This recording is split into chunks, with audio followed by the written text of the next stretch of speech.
নবীজি যখন দেখবে নামাজ নাই, রোজা নাই, জিকির নাই, তিলাওয়াত নাই, ফজরের নামাজ নাই, হালাল উপার্জনের কোনো খবর নাই, ঘরে টেলিভিশন, নাচ গান চলছে তো চলছে, চলছে তো চলছে, আল্লাহর কসম বন্ধু, নবীজি সাল্লাল্লাহু আলাইহি সাল্লাম চোখের পানি ফেলে দিবে আর হাসরের ময়দানে উম্মতকে বলবে, উম্মত আমি সেই নবী,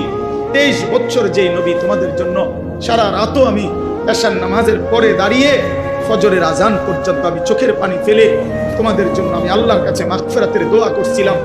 আমি সারা রাত কাঁদছি উম্মত, আমি পেটে 2টা পাথর বাঁধছি ক্ষুধার কষ্টে,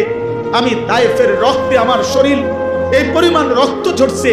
আমার পায়ের জুতা পায়ের তালুর সাথে জমাট বাইধা আমার জুতা খুলতে পারছিলাম না, আমি উহুদের দান করা শহীদ হয়ে রক্ত ঝরিয়ে উহুদের ময়দানে পড়েছিলাম, বিনিময়ে এই আমলনামা, আমার 23 বছরের মেহনতের এই বিনিময় উম্মত, আমি এই জন্য রক্ত ঝরাইলাম।